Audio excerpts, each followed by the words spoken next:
ಒಂದು ಖಜಾನೆಯ ಕಾವಲುಗಾರ ಶ್ರೀ ಅಂಕೇಗೌಡ ಎಂ, ಪದ್ಮಶ್ರೀ 2026. ಕೃಷಿಕ ಕುಟುಂಬದಲ್ಲಿ ಜನಿಸಿದ ಅಂಕೇಗೌಡ ಅವರಿಗೆ ಶಾಲೆಯಲ್ಲಿ ಪುಸ್ತಕಗಳ ಮೇಲೆ ಪ್ರೀತಿ ಮೂಡಿತು. ಅದು ಸ್ವಾಮಿ ವಿವೇಕಾನಂದರ ಬರಹಗಳಿಂದ.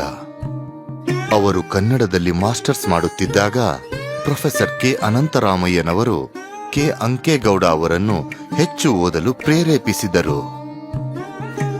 ನಾನು ಓದ್ತಾ ಇದ್ದಂತ ವೇಳೆಯಲ್ಲಿ ನನಗೆ ಓದ್ಲಿಕ್ಕೆ ಪುಸ್ತಕಗಳೇ ಸಿಗ್ತಾ ಇರಲಿಲ್ಲ. ಆಗ ಕಿಲೋಮೀಟರ್ ಗಟ್ಟಲೆ ನಡ್ಕೊಂಡೋಗಿ ಮೈಸೂರಲ್ಲಿ ಓದ್ಕೊಂಡು ನಾನು ಬರ್ತಾ ಇದ್ದೆ. ಪುಸ್ತಕಗಳಿಗಾಗಿ ವಿದ್ಯಾರ್ಥಿಗಳು ಹೋರಾಡುತ್ತಿರುವುದನ್ನು ಅಂಕೇಗೌಡ ಅವರು ಗಮನಿಸಿದರು. ಪುಸ್ತಕಗಳು ತಲುಪುವುದೇ ಕಷ್ಟವಾದರೆ ಜ್ಞಾನ ಹೇಗೆ ಹರಡಬೇಕು? ಬಸ್ ಕಂಡಕ್ಟರ್ ಆಗಿ, ಶುಗರ್ ಫ್ಯಾಕ್ಟರಿ ಟೈಮ್ ಕೀಪರ್ ಆಗಿಯೂ ಕೆಲಸ ಮಾಡುತ್ತಲೇ ಅಂಕೇಗೌಡ ಅವರು ತಮ್ಮ ಕನಸಿಗೆ ರೂಪವನ್ನು ಕೊಡತೊಡಗಿದರು. ಅವರ ಕನಸು ನನಸಾಗುವ ಸಮಯ ಬಂತು. ಲೈಬ್ರರಿಯನ್ನ ನಾನು ಮಾಡಬಾರ್ದು ಅಂತ ಹೇಳಿ ನಾನು ಅಲ್ಲಿಂದ ಪುಸ್ತಕಗಳನ್ನು ತಂದು ಲೈಬ್ರರಿನ ಕಟ್ಟಿದೆ. ಅದನ್ನ ಮುಂದೆ ಪೀಳಿಗೆ ನಮ್ಮ ಒಂದು IAS ಆಗ್ಬೋದು, KS ಆಗ್ಬೋದು, ಬೇರೆ ಯಾವ ಕಾಂಪಿಟೇಟಿವ್ ಎಕ್ಸಾಮ್ಗಳ ವಿದ್ಯಾರ್ಥಿಗಳಾಗ್ಬೋದು, ಅವ್ರಿಗೆಲ್ಲ ಅನುಕೂಲ ಆಗಲಿ ಅಂತ ಈ ಲೈಬ್ರರಿಯನ್ನ ನಾನು ಕಟ್ಟಿದೆ.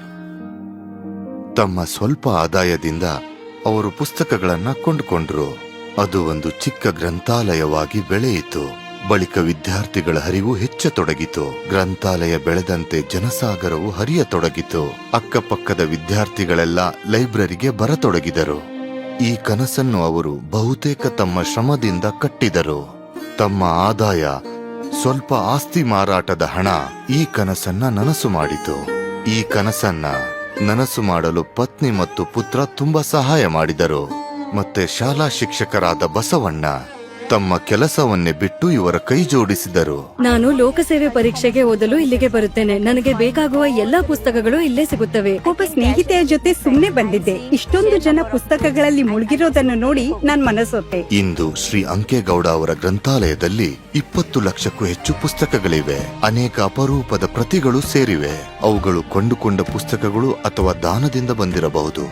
ಈಗ ಸಂರಕ್ಷಣೆಗೆ ಜನರು ತಮ್ಮ ಪುಸ್ತಕಗಳನ್ನು ದಾನ ಮಾಡುತ್ತಿದ್ದಾರೆ.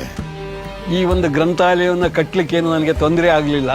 ಹಾಗೂ ನಾಡಿನ ಎಲ್ಲಾ ಮಕ್ಕಳುಗಳು ಬಂದು ಈ ಒಂದು ಗ್ರಂಥಾಲಯದಲ್ಲಿ ಸೇರಿ ನಗುಮುಖದಿಂದ ಸಂತೋಷದಿಂದ ಈ ಗ್ರಂಥಾಲಯದಲ್ಲಿ ಓದ್ಕೊಂಡು ಹೋದಾಗ ನನಗೆ ಈ ಒಂದು ಗ್ರಂಥಾಲಯವನ್ನು ನಿರ್ಮಾಣ ಮಾಡಲಿಕ್ಕೆ ಅವಕಾಶ ಮಾಡಿಕೊಟ್ಟಂತ ಆ ದೇವರಿಗೆ ನಾನು ಕೃತಜ್ಞನಾಗಿರುತ್ತೇನೆ ಅಂತ ನಾನು ಹೇಳ್ತಾ ಇದ್ದೇನೆ. ಶ್ರೀ ಅಂಕೇಗೌಡ ಎಂ, ಪದ್ಮಶ್ರೀ 2026. ಕೋಟಿ ಕೋಟಿ ನಮನ.